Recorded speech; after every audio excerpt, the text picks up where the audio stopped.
We are live.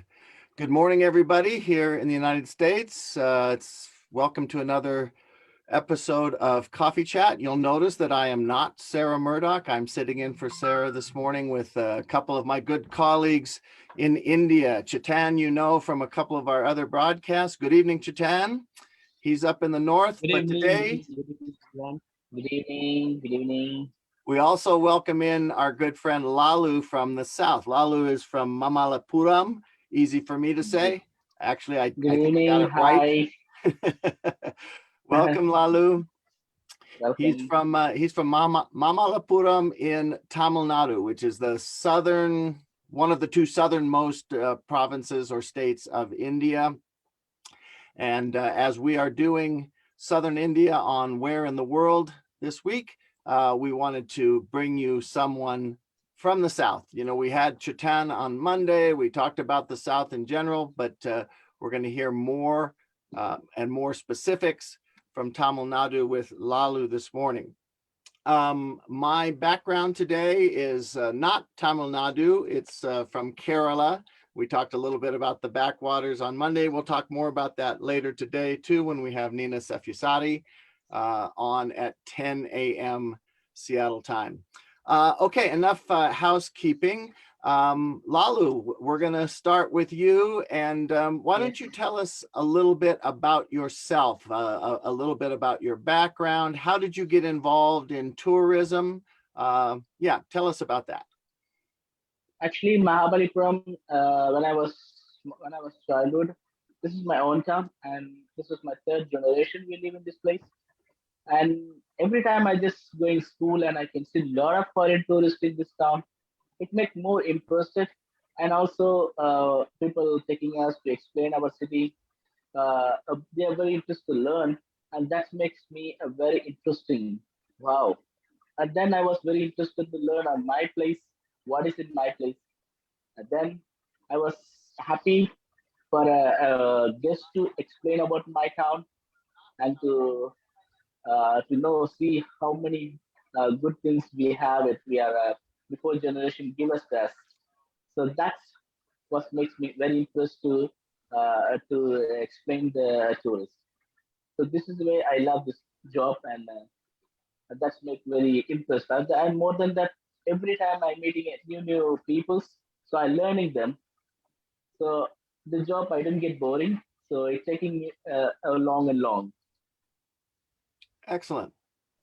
So, Americans know very little about the south of India, I find. And that was true of me almost 30 years ago when I came to southern India, my first and only time. And I talked about this at length on Monday, and I'll try to be quick about it today. I just wanted to say that the expectation game is an important piece of travel, and sometimes they get in our way, and sometimes they are fulfilled and in a spectacular way. And that's what I said about the South. My expectations were very low because I didn't know anything about it. When we arrived, I had a few pictures and a Lonely Planet guidebook, and we just thought it was amazing. So let's fill in a little bit of that background for our audience, people who might be thinking about going to southern India with imprint tours. Tell me about Tamil Nadu. Let's start with, how is Tamil Nadu different from, say, Rajasthan, where Chetan lives? How is it different? Actually, Tamil Nadu, it is first of all, it is a holy place. We have a lot of temples here, and more than that, we have a sea coastal areas, coastal area, and we have a forest, and we have a mountain, and we have a lot of agricultural land. So we have a all kind of how do you say situation to live here. All kind of we having yearly we have a 2 3 times raining here. Agriculture is very famous, and we are creating a lot of rice to give all of the world. Tamil Nadu, especially in south of Tamil Nadu, the place we call as Tanjore, and it is the one of the first place in In India, we're close by. We're creating a lot, tons of rice. Farmers are living there. And more than that, people are coming to Tamil Nadu not to having a fun. It's the holy trips. We have a holy trips here. A lot of temples, are not only temples. People here, we having all kind of religious people living here, and we are very very close. And we have a lot of festivals. We are. It's not a festival from a Muslim. It's festival also Hindu. Getting joined in them. We are celebrating all the festivals. Religious. It's apart for that, we have friendships. It's more here. We Excellent. taking their festivals. We are celebrating. They are celebrating our festivals. Nice. Now, Tamil Nadu is primarily Hindu, though. Am I correct about that? Yeah. Tamil Nadu is majority is Hindus. They are Aryans actually. So if we see from out of from other places, it totally quite very different, very apart. Way of the people. How do you say? Like if you go to the temples, we have the praying and everything. A little bit different from others, but they are very friendly. And if you meet people from Tamil Nadu, if you meet like a 5 minutes, suddenly they ask you, did you have a lunch? Or that kind of how do you Atitya Devabhava, which means we are having a very good relationships with not only from us, from everyone. So, Friendship is more important from us. a tradition of hospitality. Then it sounds like. We have medical specialty, a very good development over here now, and we are having a lot of hospitalities and also a lot of doctors coming from this states. People are very more interested to learn about the medical. So the students year by year is getting more and more and more. Okay. So that's the way that they call the Tamil Nadu. It is a medical also city. Do you get a lot of American visitors down there, down south? Of course, we have a lot of Americans here, and we having two kind of Americans here. One is travelers, another one's business people. Right. Yeah. Business people we having here like a weekend because we in Tamil Nadu also we have a lot of IT companies, so they are coming every maybe each of them they been here like more than 10 or 15 times. So every time they come here, they're learning more and more. They're having a holidays like a weekly 2 days, Saturday, Sunday. So they come to visit not only Mahabalipuram, they're having a time to very short tours. They go and have a look at and they're learning. Right. And they're having a very good, they're saying their friends, once they're having a timing, they can come with the family to having what they enjoyed it, they give it to the family also. See what I enjoyed it. Okay. Let's circle back to, you mentioned that you have lots of festivals. Tell us, Mhm. pick one or two of your favorites and tell us what happens during the festival. Actually, we have one of the festival. A lot of festivals are there. Suddenly, if you ask it, mean for my favorite festival, it's a Pongal. A Could Pongal festival. It's coming in January second weeks of January. So that is makes 4 days of festival. 4 days of festival. That is not only about that religious. It is everybody celebrate that festival. The festival especially for farmers. For for farmer festival. farmers? Yes. Farmers, okay. Uh, the farmer festival. That is, we are celebrating with them. So first today, we are expect to the sun god for nature. First for nature, which is given a good time, a rain and a good sunlight for a farming. That is the first day. Say thanks to nature. And second day, we are celebrating the animal of the cows. Of Cows, course. it's the part of the person in family, which is so used to the family for economically development. Cows. The cows all work to the farmer in the farming, and they're feeding him milk, and that's a lot of families still making money with this milk for small, making to develop to run the family. So that is thanks to the cow. And third days, all the festival, the 2 days festival, they're celebrating in the home. And third day, everybody from the home they go outing. They go outing and having a fun from there. So they meet each friends, relatives, and speak them. If any by misunderstandings, they're all clear in the times. Oh, nice.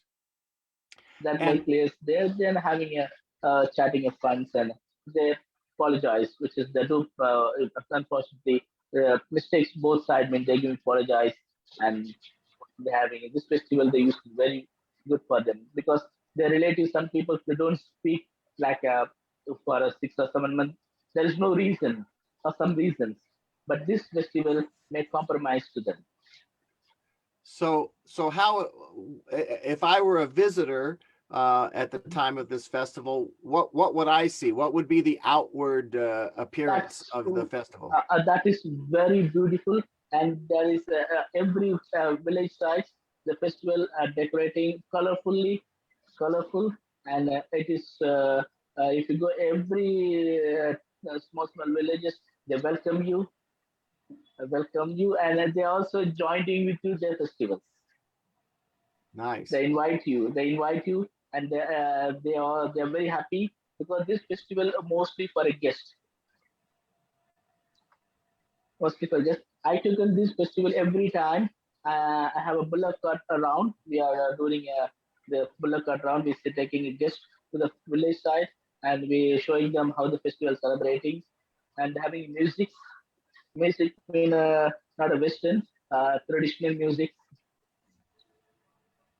Traditional music. They have playing music and having singing songs. And they having the ladies have a beautiful, colorful sarees and men's they're wearing a dhoti and shirts. So they are also joining a dancing with them. And Okay. also we having in Mahabalipuram, especially for this festival, we having a dance program also. Government arranging the Indian dance festival. They're having a stage. They do this program like a 1 month. A 1 month this program it will be happening in Mahabalipuram every day, 6 to 8 in the evening.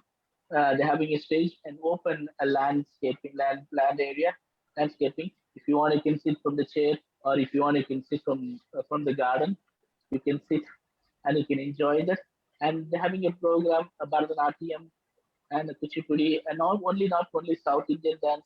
They're inviting from all over India, also from Rajasthan, Gujarat, which is the leading states in India. This is the famous dancers, traditional dancing. They come to play here to entertain to the tourism. Okay, you And you've this is mentioned they're giving a complimentary, no tickets. They are free, complimentary, no tickets. That's always no tickets. appealing. You mentioned And both music and dance. Would I assume correctly that the music and dance of Tamil Nadu of the South would be different than the rest of India, or is it pretty much yes, the same? yes. No. The way of almost same, but the way of playing a music instrument are different. Instruments are different. Okay. And once we have a Chetanji and we had especially January is our main season, so we took a couple of groups to this dance programs. They are very enjoyed it. After that, they have to be. I can come tomorrow also. So we take it tomorrow also them to program. They have to go next day. Then we say, oh, we have a 2 days in Mahabali. We have to go next places also. So they are very sad. They're missing the program because the So program every day they're doing new. so you took up some visitors and they learned Yeah. some basic dance steps. No, now suddenly they don't learn it, but they're making videos. Ah, They're making videos. So and when they're back to the rooms, they play the videos and they're trying the steps. I, I've Sometimes the dancer who gets interested, to dance with them. They call them, come on, join it. They teach them one or two steps to them. I'm hearing that as a tour director and wondering if that's something we might work into one of our tours when we come there. We'll have to have a discussion about that. You're most welcome. Really? Okay. Well, we might well have to set that up. So now also you had mentioned a lot of rice cultivation in the South. One of the things I do remember about the South was not very, very different food, but the food was quite different as well. What can you tell us about the local food in Mamallapuram? In Mamalapuram, we are actually Mamalapuram is very famous for seafoods. Seafoods are very famous because we are very close to the oceans, and we have a small rooftop restaurants, and they're getting a fresh seafoods. What catch today? They're going to show us you what food you wanted, which style you want to cook. They don't. You can say I didn't need a spices, just garlic and butter sauce. This way I need to cook, so they can do the which taste you want it. Some people they want to try Indian style, so they can do it in Indian style. If you go Indian style, mean a little bit spicy, Yes. not a little bit. Mean for me, a little bit for you is little more. So that is what Mahabalipuram seafoods. But if you go southern down South India, non-veg meat is more famous, and also very good biryani. Biryani. Yeah. Biryani, it is a very famous food from here, and that is we having a two-way of restaurants. We having a vegetarian and non-vegetarians. If you go non-vegetarian, they serve by you a banana leaf with banana leaves and a rice and a dal, papad, and with a smaller dishes. You can have it from them. They having preview. And if you go to the non-veg restaurants, you can go with the spicy.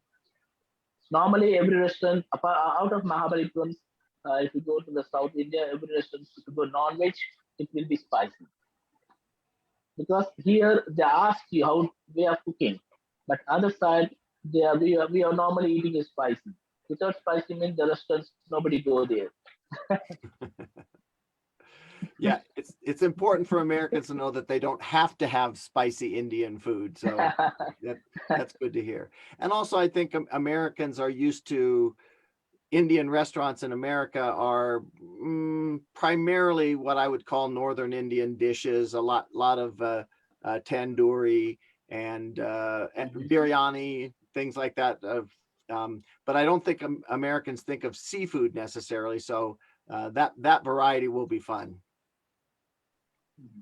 Actually, here tandoori chickens is what we think. It's not from our culture, not from Tamil Nadu. It's from north of India.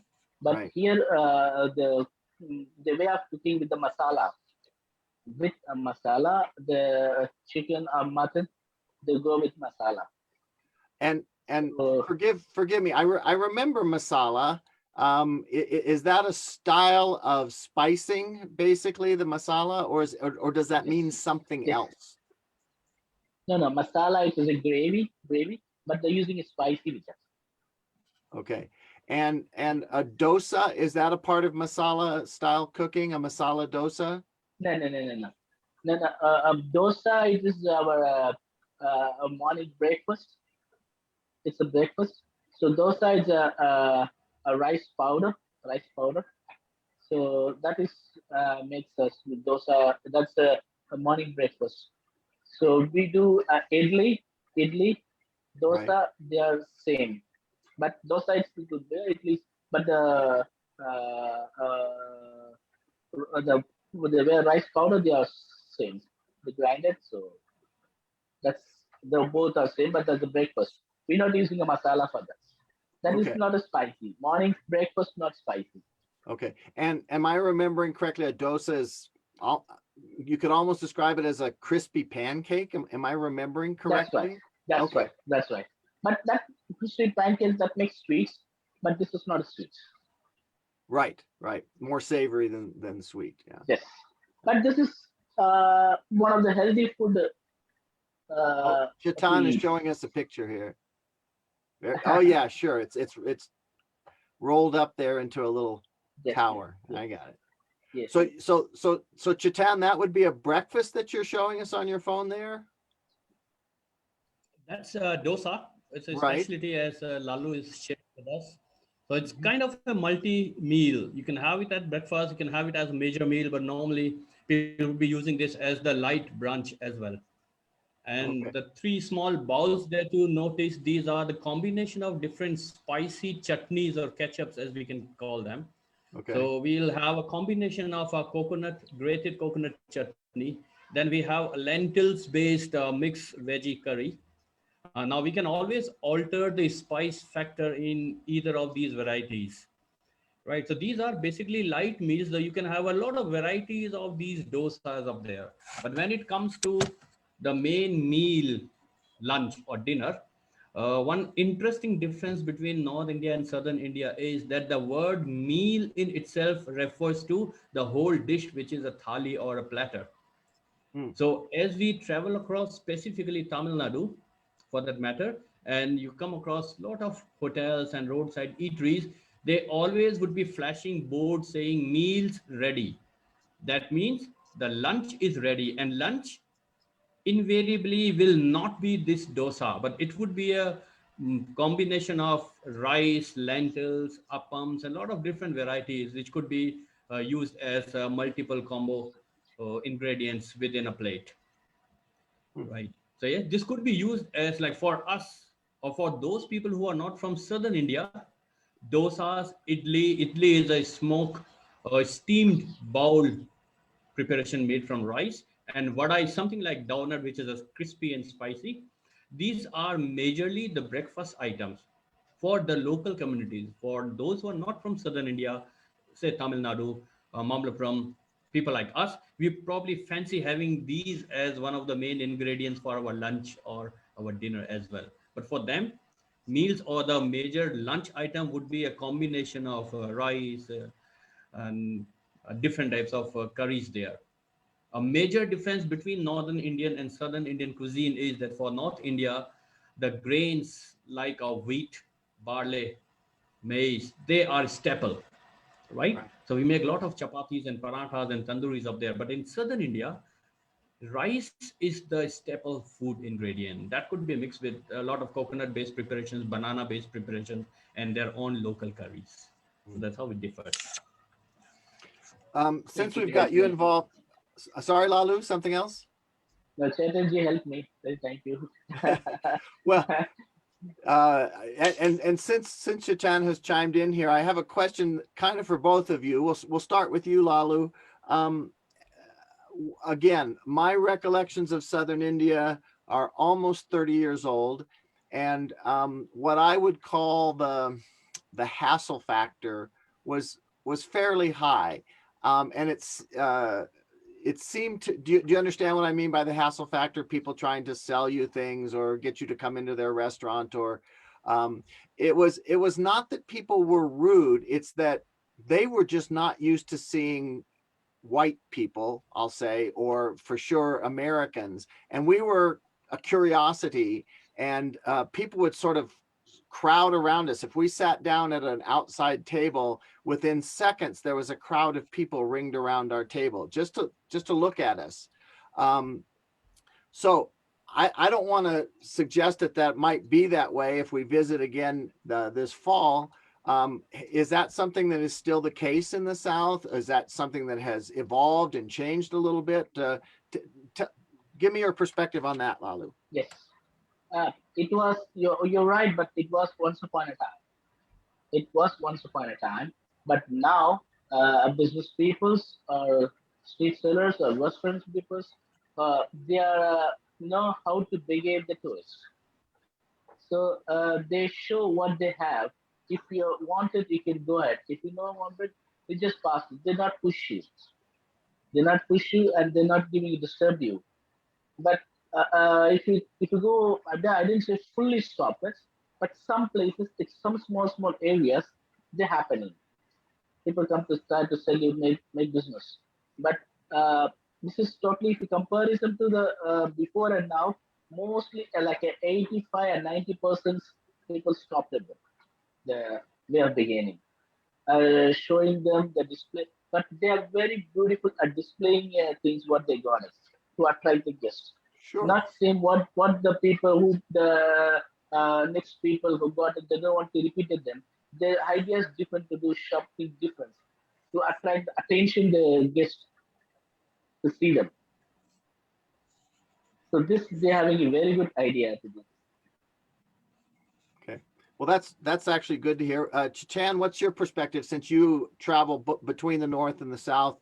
Can you compare that fact of Indian life North to South? To be honest, when we go to any of the places, whether it is northern India, southern India, for that matter, anywhere in our country, if that spot happens to be very, very popular amongst tourists, we do quite often than not come across all these vendors who would be trying to hover around the vehicles and trying to present their items and try to sell their items. But once we kind of have an eye-to-eye communication with them, they literally get back. In some cases, yes, we might see them, which would be a bit more pouncing, but at other places now they realize that basically if you give some space to the tourists, they would rather end up buying a bit more rather than, putting yourself totally onto them. I'll show you another picture of the exactly same incidents that we are talking about. I have a group of these people who are with me on one of the tours, and if you could see, there's a lady who is putting jasmine flowers on the girls. Yeah. Is it clear? Yes. Yeah, I can see that.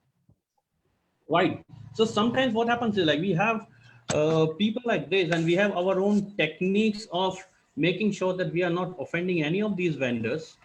But at the same time, we are cautioning our people and maintaining a safe distance between our group members and the entire army of vendors.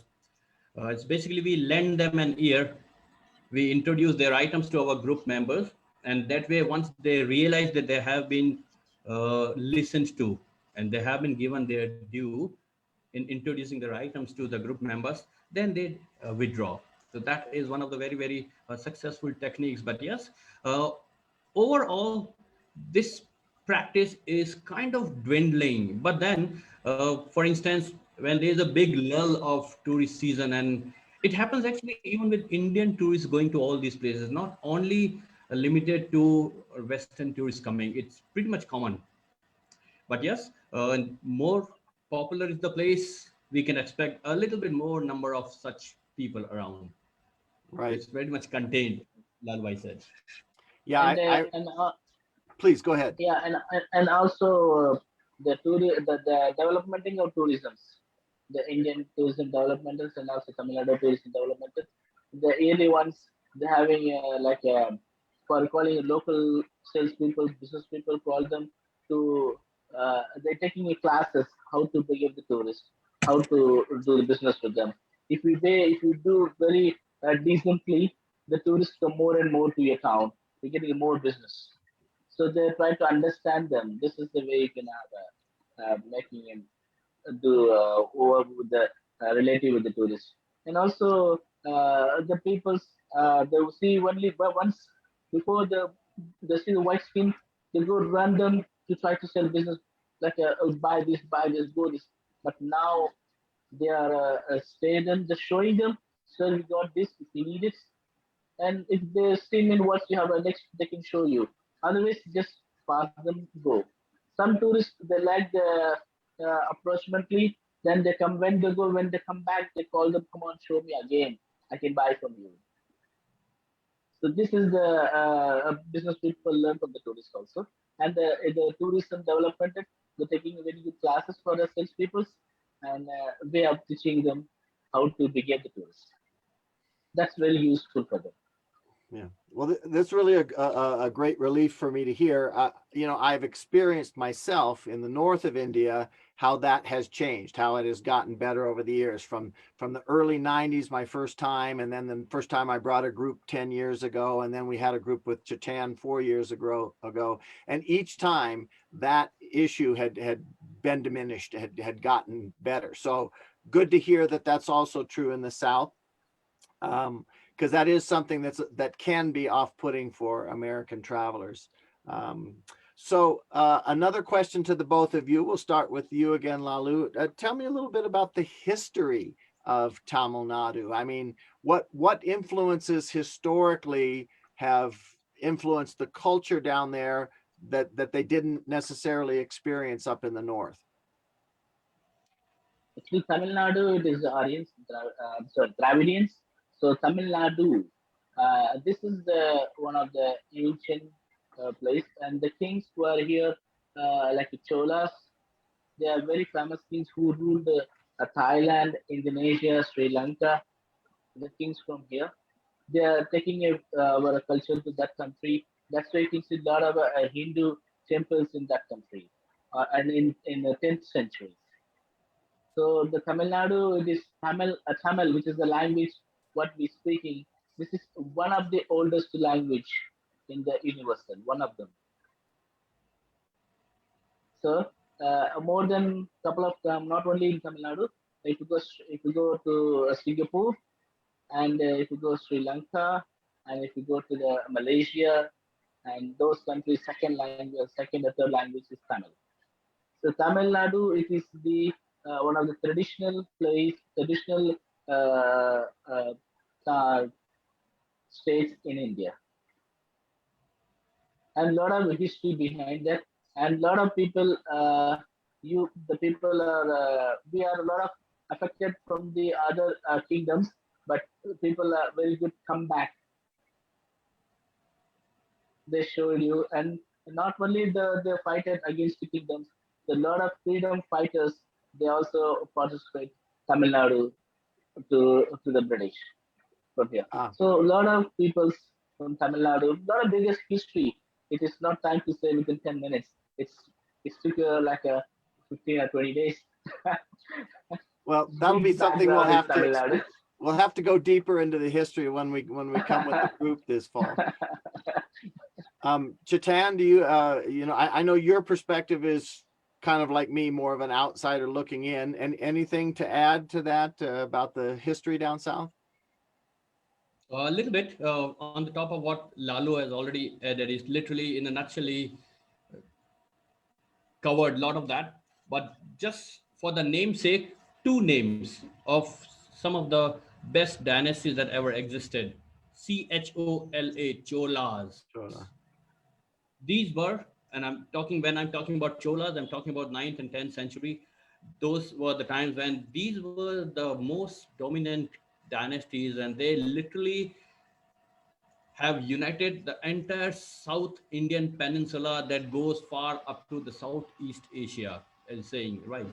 And thereafter, about 100 years later on, 200 years later on, there's another dynasty called Pallavas. So Cholas and Pallavas, these were the two main dynasties, the kings.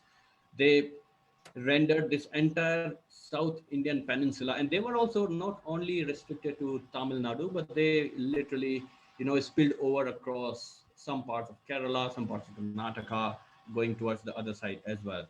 And the legacy with both of them is today the testimony to the variety of influences that we have had during those times contemporarily with the foreign invasions that were happening slightly northwards. So they were all coming down.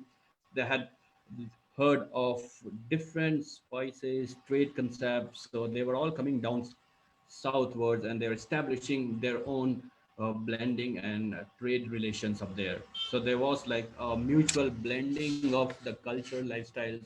So this southern part was richly endowed with the mutual influences that were left, and that we could even see it today. But the best part, which I could very safely say about Tamil Nadu in particular, is majority of population up there is still follows and lives their most traditional and ethnic lifestyles in their day-to-day lives, which is remarkable. For instance, If you really notice, randomly you turn your head anywhere, whether it is a temple or a street or a restaurant or someone's house, you would still notice men and women and children, even today, wearing the common traditional attire.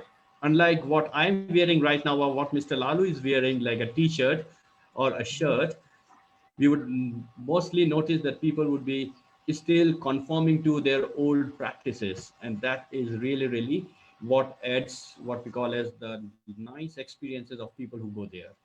So there's a lot to be shared when we go further deeper into the historical annals of Tamil Nadu or southern India, but very, very interesting and enriching for the visitors who come there. Maybe it's time for me to just show a couple of pictures here of some of the things we've been talking about. So I will, everybody who's seen anything that I've done on Facebook live streaming knows that I'm not very technologically adept, but let's see if I can, advanced sharing options. Let's try this. How many participants? Who can share? That's not what I want. Let's try this. Here we go. And let's see if this works. There we go. There's the shore temple in Mamalapuram that Lalu was talking about initially. And let me see if I can advance the slides here.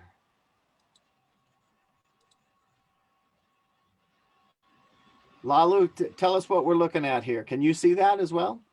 Yes, actually, this is we call Arjunas penance.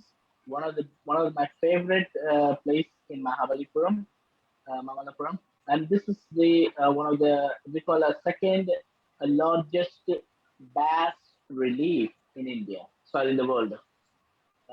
First one is in Cambodia, and second is in Mahabalipuram. But this is a good example to build Cambodia was next to that. But this is sort of like a 27 meters longer and 9 meters height and 154 sculpture carved in one single stone. And it is made like a 3D, which means third dimension. You can see the carvings which coming out. It's built at around 6 to 780, more than 1400 years old, at very good conditions. And you can see there the heavens and human and the animals. They try to bring out here that Himalaya mountain to in Mahabalipuram, the background of the carvings.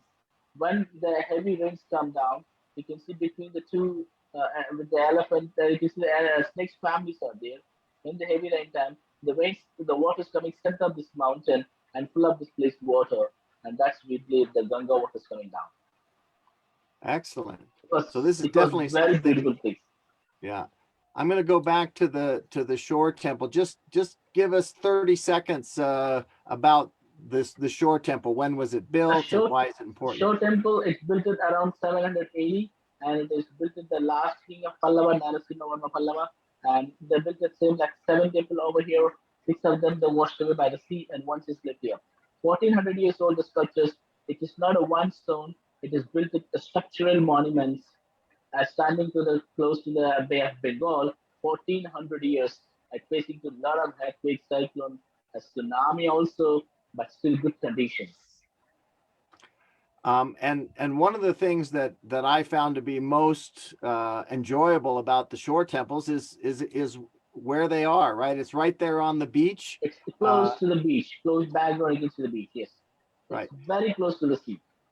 And I want our viewers to notice that the Indians don't really put on a bikini to go swimming, right? They just go out right with their saris. This is not our culture to having a they go with the dresses. They're not going to swim just to have a fun from the beach. Yeah. So this is essentially right next door to the shore temple. So it's really a beautiful venue for these temples. It's well safe beach also. We have a good beach and with clean, very nice beach, and a lot of fishermen also there. There's a fisherman beach also, both of them in that side. And you can go to the beach and you can having a fun there.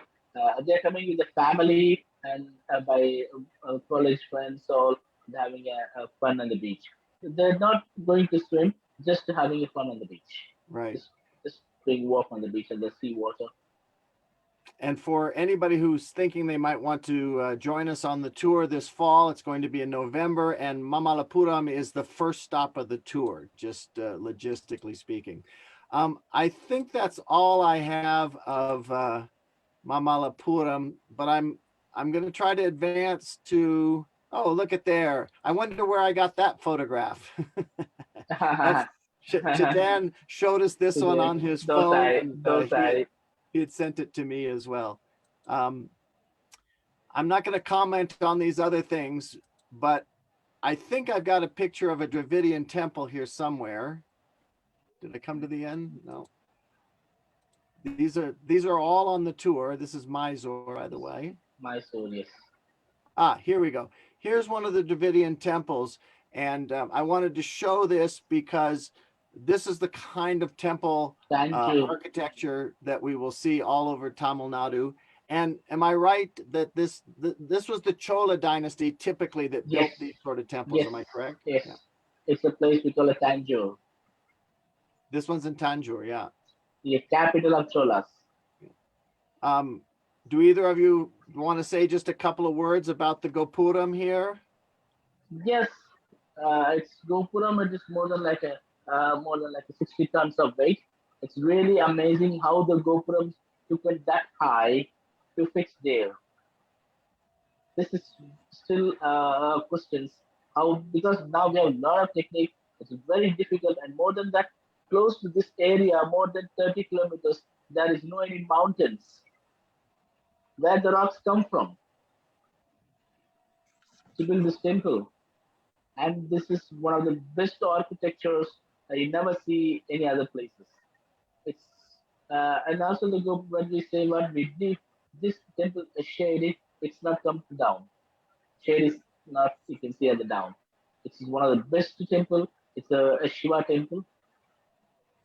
A Shiva temple, one of my favorite temple in the world. And you can see the front of the temple, there is a huge, bigger Nandi also, front of the temple. But this is still active. Cholas, you can see on the bottom the names who worked to the temple. They write it there, even who given water for artists to help. You can see the name of that person also. They write it on the temple. Nice.